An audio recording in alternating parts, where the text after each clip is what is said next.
My rival and I both fell into the water. Sophia ignored me and went to find help for him.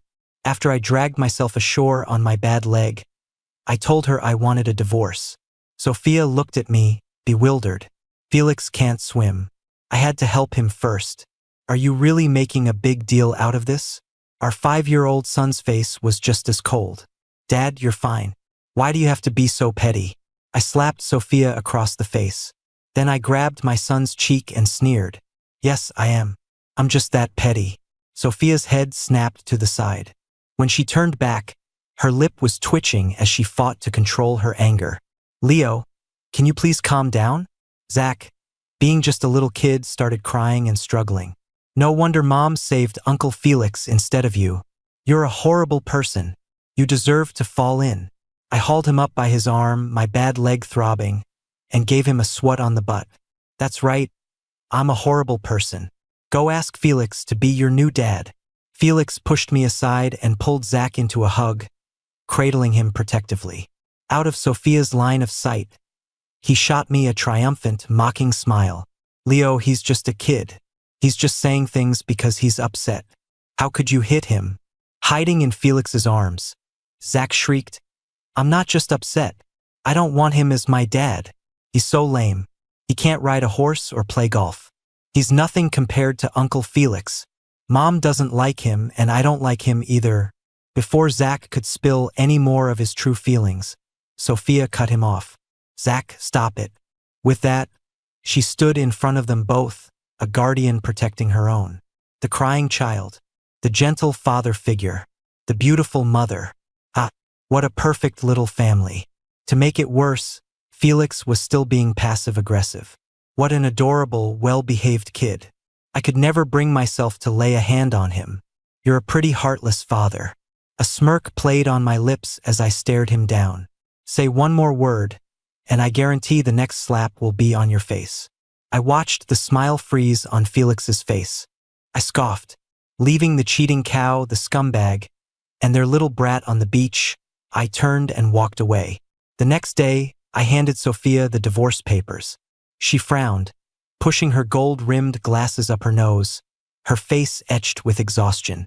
If you take this too far, it's not going to be easy to walk it back. I'm not taking it far. Just sign it. Our assets will be divided according to the prenup. As for Zach's custody, it's all yours. Zach had inherited Sophia's coldness and cruelty, and her lack of love for me. Rather than force him to stay by my side, it was better to let him go with her. Sophia put the papers down. She looked up at me, her face a mask of confusion. Is this all because of what happened yesterday? Felix can't swim. What was wrong with me going to help him? You were fine. Does it really have to come to divorce? She acted all self-righteous, using yesterday's incident to blame me. As if the mere fact that I didn't die in the water proved her right. She owned the moral high ground now. Yesterday, Sophia and I had taken Zach to the beach. Partway through, Sophia left for a little while. And in that short time, she brought Felix back with her. She claimed she'd run into him on the way and brought him along because he was all alone. Ignoring my sour expression, Zach, who was usually reserved and stuck to my side, threw himself into Felix's arms with a look of pure joy. Uncle Felix, it's only been a day, but I missed you so much. It was in that moment that I realized Sophia and Felix had been in contact all along. Worse, she had even taken Zach to see him more than once.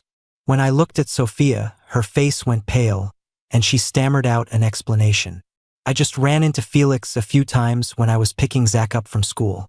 Her transparently false excuse made my heart sink. Later, a large wave crashed onto the beach.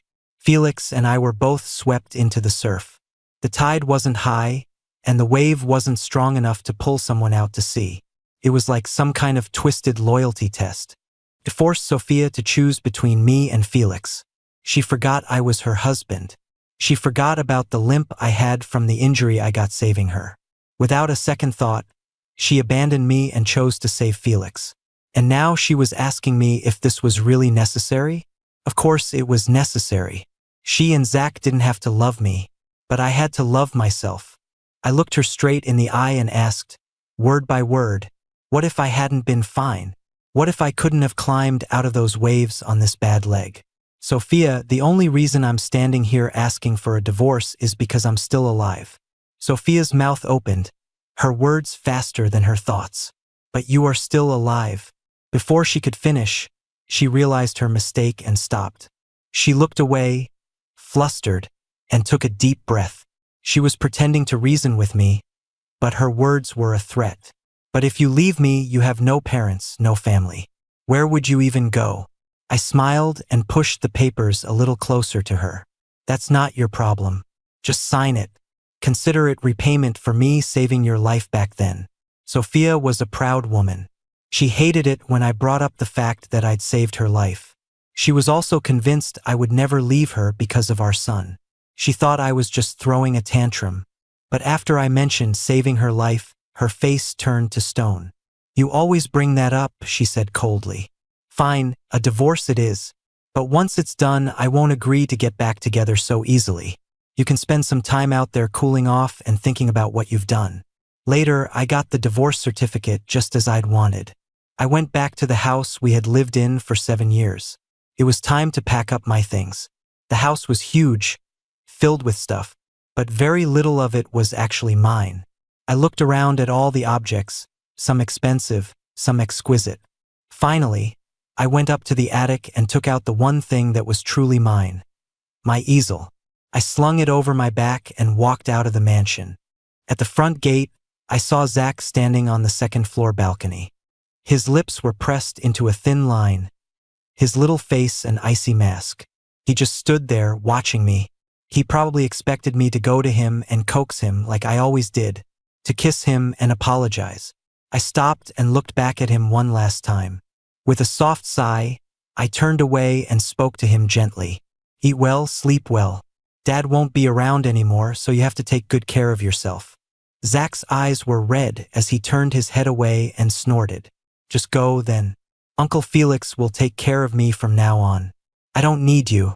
I paused for a moment, then said nothing more. As the sun set, I walked away from that mansion with my easel on my back. Zach wasn't always like this. Before Felix came back, he was a sweet, loving kid.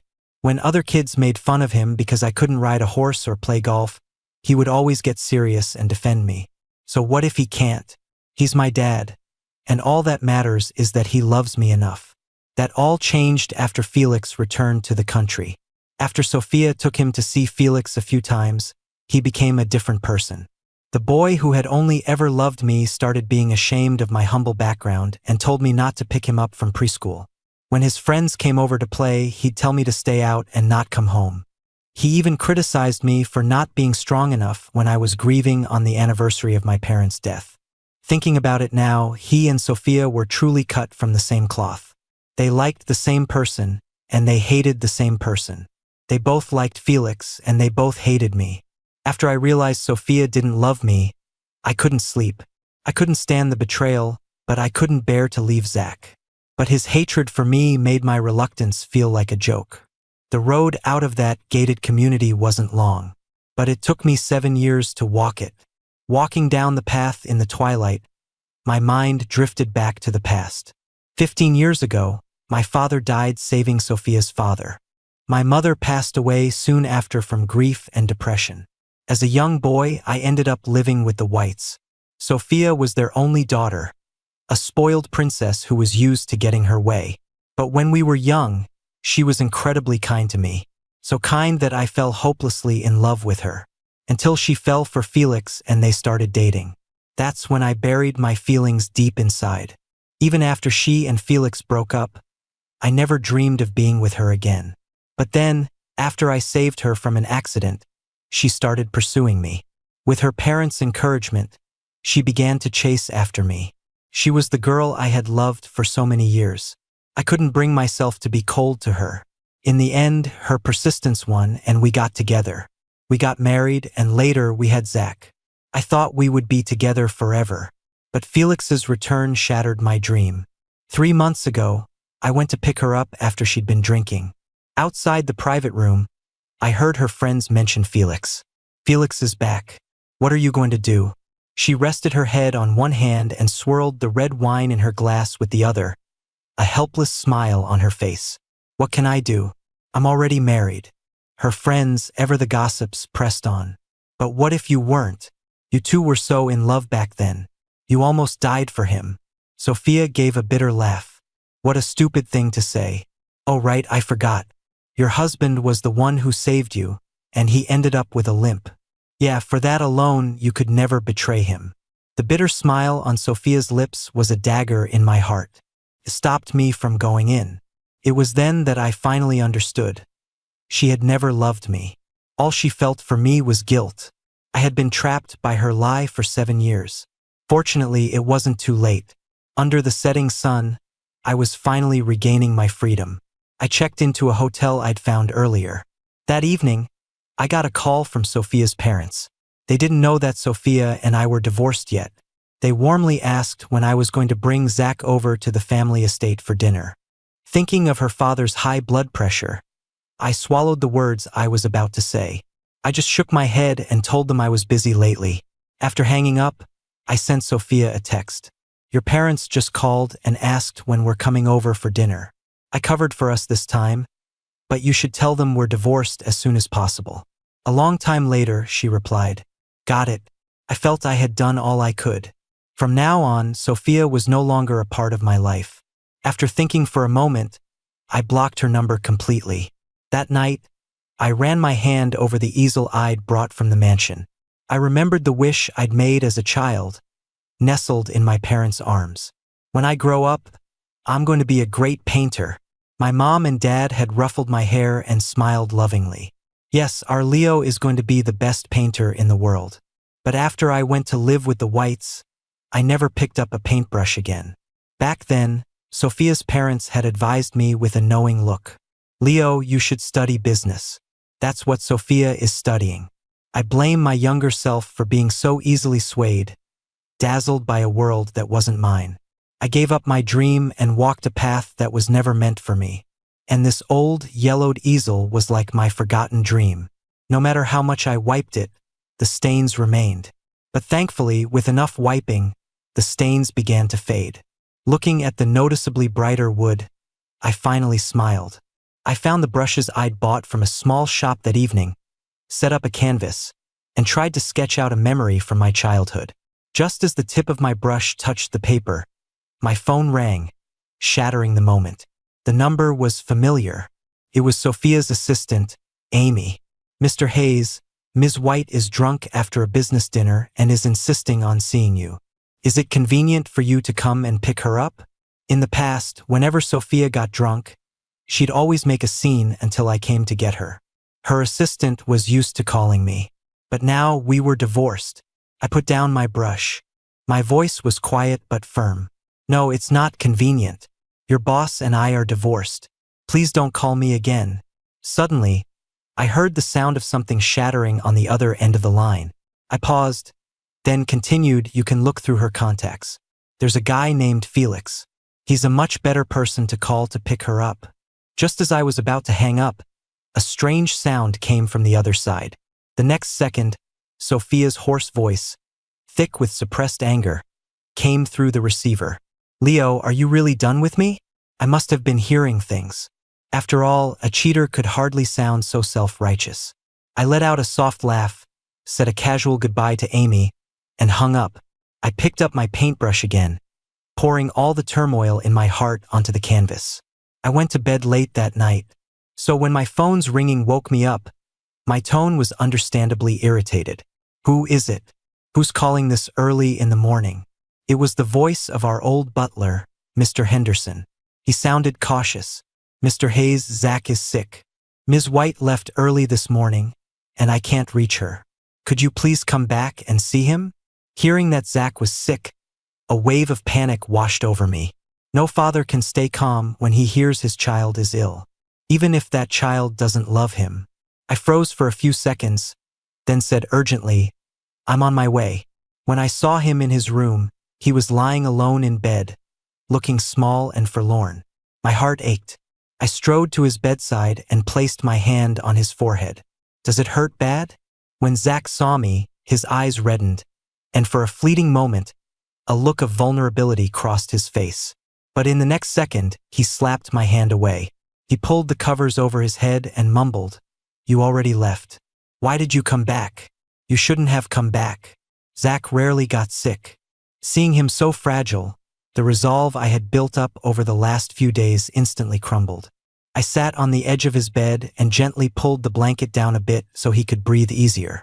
I saw his face, flushed from the fever, and his red, swollen eyes, brimming with tears. I stared for a second, and regret flooded my heart. Zach was only 5.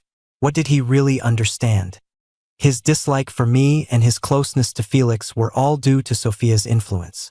He was a blank slate. The person he became was shaped by the people around him. Why was I holding a grudge against a 5-year-old child? The more I thought about it, the more I felt I had wronged him. My voice choked up. "Zach, Dad is so sorry.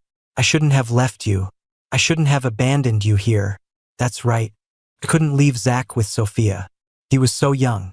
There was still a chance to fix things." The more I thought, the more determined my voice became. I leaned over and hugged him, speaking softly. "Zach, come live with Dad. Okay? I'll talk to your mom again about your custody." I could feel Zach's resolve wavering. He even nuzzled his head against my chest. It was as if the sweet, loving Zach from before had returned. Zach stayed in my arms for a long time before he finally mumbled, "Don't even think about it. You'll never get custody of me." I stroked his head reassuringly, my tone firm. "Dad will trade the money I got from the divorce for you." Zach pushed me away, his red-rimmed eyes meeting mine. He spoke the cruelest words in the most innocent voice. "Dad, don't be naive. With Mom, Uncle Felix will take care of me. I'll ride in fancy cars and go to a top private school. But with you, you can't give me anything. Besides, Mom would never let you have me. With me, you can't even escape this house." I was silent for a moment, the words stuck in my throat. "Dad will try my best to negotiate with your mom." Zach's small face was tense as he coolly cut off my feeble struggle. "Dad, I'm not going with you, and you don't belong in this family. You should have stepped aside when Uncle Felix came back. You should go now and don't come back. I don't want to see you again. My dad will be Uncle Felix from now on." This wasn't the first time I had heard these words, but they still cut like a knife. With tears in my eyes, I stared in shock at the child I had waited for so long to have. He turned his head away and pointed a small finger at the door. "Get out. I don't want to see you again." I didn't move. I just kept looking at him. The next second, the cup on his nightstand flew past my head and shattered at my feet. Crash. A shard of porcelain sliced my ankle, and a thin line of blood appeared. As the sharp sting shot through my ankle, my earlier regret felt like a sick joke. Zach wasn't just influenced by Sophia. He was born cold-hearted and unfeeling, and he didn't like me. I took 2 steps back and turned to leave his room. On my way out, I ran into Mr. Henderson. He looked at me with concern, then glanced toward Zach's room. "Did Zach make you angry again?" I shook my head and said in a low voice, "No, I made him angry. And Mr. Henderson, please don't call me about him anymore. He doesn't want to see me." With that, I walked away quickly, leaving the butler behind me. From a distance, I thought I heard him say, "How could that child not love you? He calls out your name in his dreams." I shook my head. Impossible. He had told me again and again that he didn't need me. On the way back, I looked at the familiar streets. Suddenly, the city felt terrifyingly alien. My phone kept vibrating. It was an unknown number. When I answered, it was Sophia's voice. "Leo, Zach is sick. Why didn't you stay with him?" I scoffed, a surge of hatred rising in me. "Sophia, you got exactly what you wanted. Zach doesn't want me as his father anymore. You must be so proud of yourself right now." Sophia tried to explain, her words tumbling out in a rush. "I never meant for that to happen. I just wanted him to not hate Felix. I lost control and screamed, so you chose to make him hate me instead. Is that it? Leo, that's not what I meant. I wanted Zach to accept Felix so you wouldn't be so hostile toward him." I cut her off with a cold laugh. "Sophia, tell me, why should I accept Felix? Why should I accept the man who destroyed my marriage? Sophia was silent for a long time, so long that I lost the will to fight with her. I hung up the phone and stared at the trees flashing by outside the window. Suddenly, I didn't want to be in this city anymore. I clutched my phone tightly and spoke to the driver. "Sir, do you do long-distance trips? I want to go to Asheville." It was my parents' hometown. I missed them. I submitted my resignation, went back to the hotel to get my luggage, and headed to Asheville. I admit, I'm a coward. I was afraid that if I stayed, my resolve would weaken, and I would eventually give in for Zach's sake, sinking back into that hopeless abyss. After all, when I was young, I had given up my paintbrushes for a secret crush, and I hadn't picked them up again for over a decade. Sometimes, when I felt melancholic, I would take out my easel and wipe it down, wondering if I should start over. But every time, I was defeated by my busy job and Zach's endless calls of daddy. Now, after the divorce, those shackles were gone. I felt reborn. Maybe I should thank Zach. If he had been more attached to me, I'd probably still be struggling in that abyss. This was the best possible outcome. I would take my easel to Asheville and, bit by bit, find the boy I used to be. I rented a small cottage in Asheville and began my life alone. Life was vibrant, like the colors in an oil painting, bright and free. My days were spent outdoors with my easel, and my nights were spent curled up in my cottage with a book. While painting landscapes, I even made a group of new friends. They were mostly retired men and women, or students from the nearby art school prep classes. We never planned to meet, but we always seemed to run into each other at scenic spots. Then we would paint together. The turquoise lake, the golden leaves, the magnificent sunsets. At first, my paintings were never good. Whenever someone passed by, I would hide my work, afraid they would laugh at me. But after painting more and more, I lost my fear. You're always making mistakes.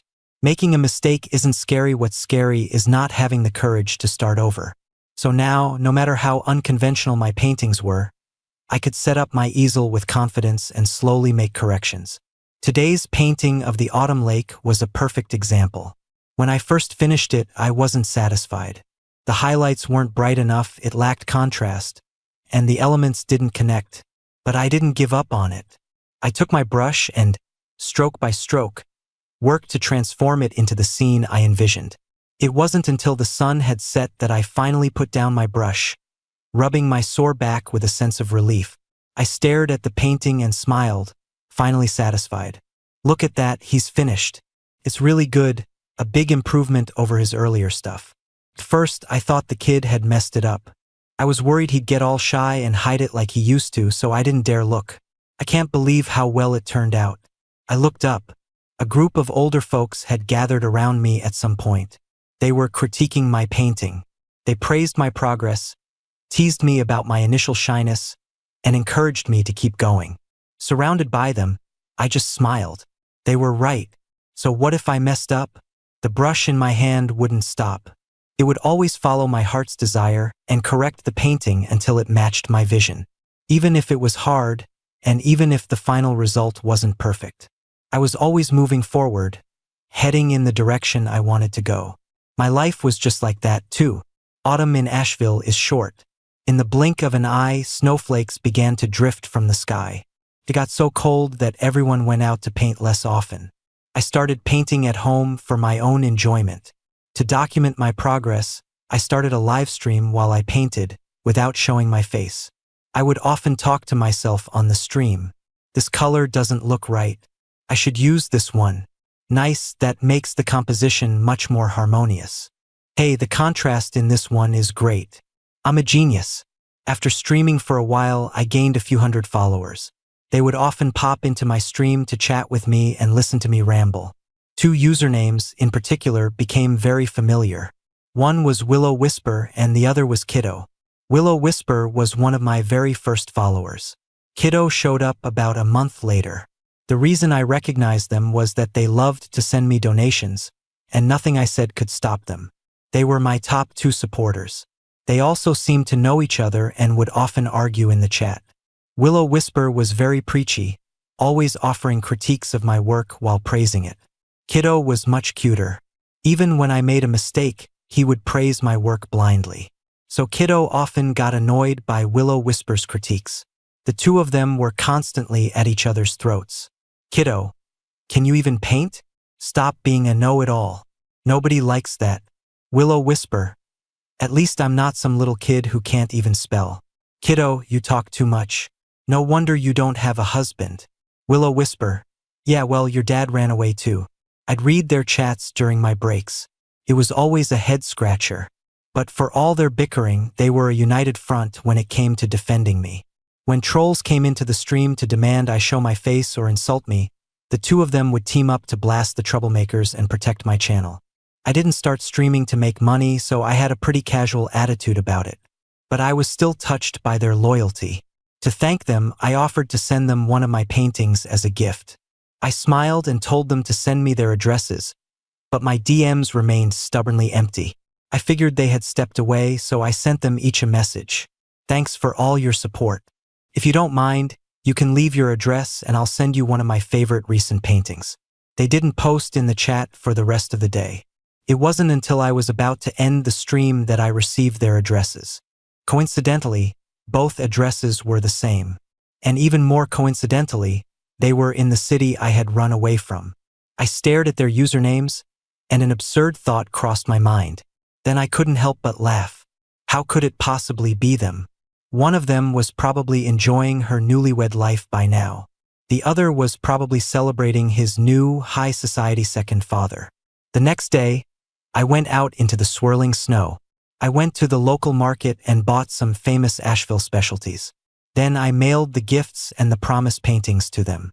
When I got home, I didn't feel like taking a nap. Instead, I started a live stream and set up my easel. I was starting to suspect Willow Whisper didn't have a job. Whenever I went live, she was always the first one there to greet me. Kiddo, on the other hand, was more like a student, usually only showing up at night. I glanced at the stream and responded to Willow Whisper's greeting. I've sent the paintings. You can let Kiddo know. With that, I went back to my work. When I was out today, I saw a happy scene in the snow. A father with a hearty laugh, a mother in a red scarf, and their little bundled-up child holding their hands. It reminded me of my parents and me long ago. At that moment, I knew I had to paint it when I got home. I focused on the canvas, painting the scene from my heart. Ding dong. The doorbell rang. I frowned, put down my brush, and went to answer it. It was my neighbor, Linda. She had a gentle smile and a pair of lovely dimples. Mr. Hayes, I saw you had a delivery at the post office. It looked like a bag of rice, so I brought it up for you.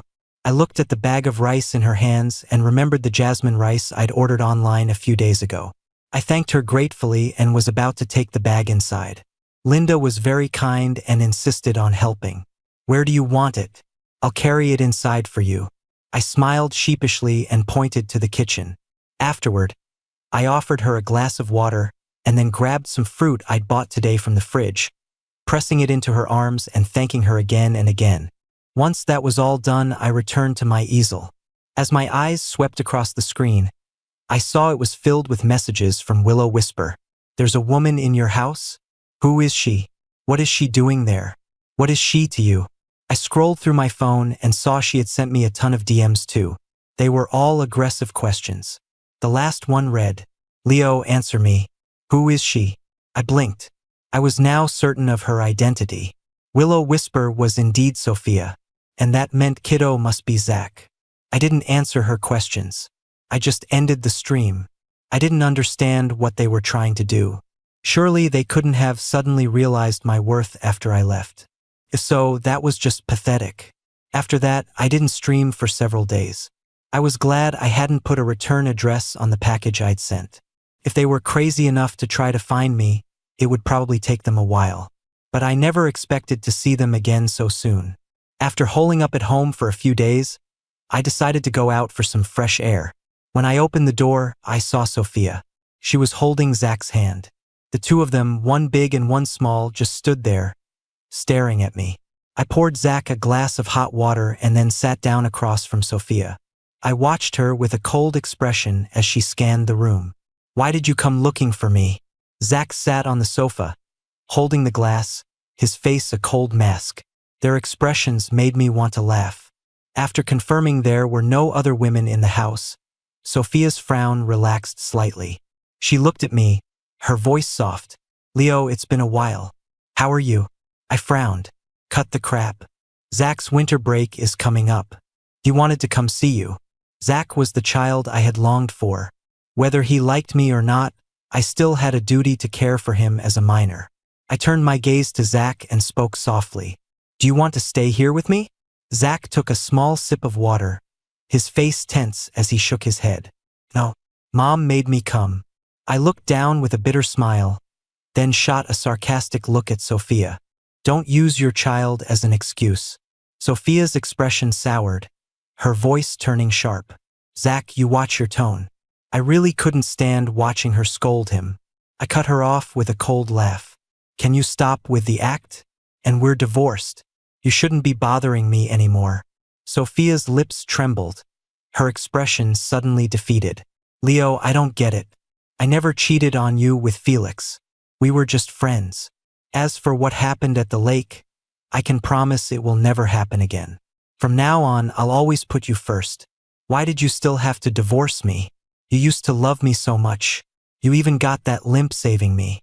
What happened to you?" I let out a slow breath and turned to face her directly. "Did you really marry me because you loved me? If you truly loved me, why did you choose to save him first when Felix and I fell in the water?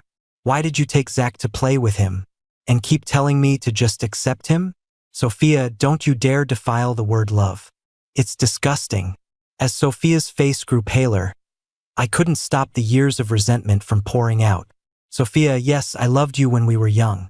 But when I risked my life to pull you out of that car, it wasn't to make you feel indebted to me. I would have saved a complete stranger in that situation. But what did you do, Sophia? You didn't love me, but you pretended to, all out of guilt. Did you think you were compensating me? Do you feel like you're the victim here? My parents always taught me to be a kind person. But do you know what? When I found out you pursued me and married me out of guilt, I regretted saving your life more than anything." Sophia stared at me, her eyes bloodshot. "That's not true. I love you too. I just realized it too late." I took a deep breath and pointed to the door. "That has nothing to do with me anymore. Please stop bothering me." Zach was the first to walk out. At the doorway, he gave me a deep look. My heart stirred and I called out to him. "Zach, do you want to stay here for a few days?" His eyes were clearly full of longing, but he still refused, his voice firm. "No, I don't stay in houses this small." His cold words made the longing I thought I saw in his eyes feel like a delusion. After they left, I leaned against the door and sighed, my feelings a complicated mess. If Zach had stayed, I would have been forced to deal with Sophia again. If it weren't for his repeated cruelty, I would have been trapped forever. After that, I moved a few more times. Sophia still found me. Her family was rich and powerful to them. My information was probably completely transparent. Once I figured that out, I stopped bothering to move. Instead, I chose to just ignore her. After she sent Zach home, she started shamelessly pestering me. She would often follow me on my walks, talking to herself in a sentimental voice. "Leo, we used to walk like this when we were kids. Feels just like old times." When I was invited by my older friends to go paint, she would follow in her car. While I painted, she would stand quietly to the side and watch. After I finished, she would, as usual, reminisce about our childhood. "You had an easel just like this on your back when you first came to my house. I thought you loved painting, but then I never saw you paint again. I never expected you to pick it up again after all these years." The old folks would chuckle behind her back and ask me, "Leo, is this your girlfriend?" I would shake my head and say seriously, "No, she's my ex-wife. We're divorced. She's harassing me." Then I would tell them the whole story of our divorce. The old folks were indignant on my behalf. The next time Sophia followed me out to paint, they ganged up and formed a human wall between her and me. They gave her dirty looks and made it clear she wasn't welcome. I was touched, but I told them they didn't have to do that. "She'll be leaving soon anyway. It's not necessary. Besides, I've already moved on." I was right. Sophia did leave soon after. Urgent business at her company called her back. Before she left, she looked at me seriously and made a promise. I'll come back for you as soon as I'm done with this. I love you. I just smiled and said nothing. No matter how many times she came back, I would never go back to her. Her late blooming love was like spoiled milk to me, so rotten it made me sick. Later, just as she'd said, she came looking for me a few more times, bringing Zach with her. She even tried to use Zach to get me to reconcile with her. Can you really bear to see Zach grow up in a single-parent home? You love him so much. Why not give him the best? But her early brainwashing of Zach had been too effective. Zach just rolled his eyes and said coldly, "Mom, you can marry Uncle Felix or someone else to be my dad." As Sophia glared at Zach, I couldn't help but let out a soft laugh. Then I closed the door, leaving them outside. After Zach sabotaged her plans a few more times, Sophia stopped bringing him along. She traveled back and forth between Asheville and New York by herself. She would drone on and on about her apologies and her love for me. I was unmoved. Sometimes I even found it funny. Over time, her visits became less frequent, until the 5th year when she suddenly stopped coming altogether. Maybe she finally got tired of it. But it didn't matter to me. By then, I had become a reasonably well-known oil painter in the country, and I had started dating my former neighbor, Linda. And after I decided to marry Linda, Zach showed up out of the blue. He was 12 by then, like a little adult. He handed me a bouquet of red roses, his eyes deep and dark. "Dad, I wish you happiness and success from now on." With that, he pushed the flowers into my arms, turned, and walked away without looking back. Watching him go, I held my girlfriend's hand, a little stunned. I haven't seen him in so long. He seems to have grown up a lot. My girlfriend patted my hand reassuringly. Yes, time flies, doesn't it? Later, on my wedding day, I saw Zach again. I had invited him, but he hadn't accepted or declined. I thought he wouldn't come. But that day, he showed up in a little black suit and presented us with our rings just before we exchanged them. Zach leaned close to my bride's ear and whispered a threat. "Anyone who hurts my dad meets a bad end. The last one is lying in a hospital bed. You better watch yourself." My bride quickly shook her head and promised him, "I will always love him and protect him. I swear on my life." I turned to look at Zach. His face was stern, his eyes red, as he fiercely warned someone else not to bully me. Tears streamed down my face. Maybe Zach had never truly hated me. After all, at 5 years old, he had loved me so much. Perhaps his love was a kind of release. Sophia's story. 7 years into our marriage, Felix came back. I admit I was a little shaken. He was, after all, the great love of my youth. But I never thought about leaving Leo.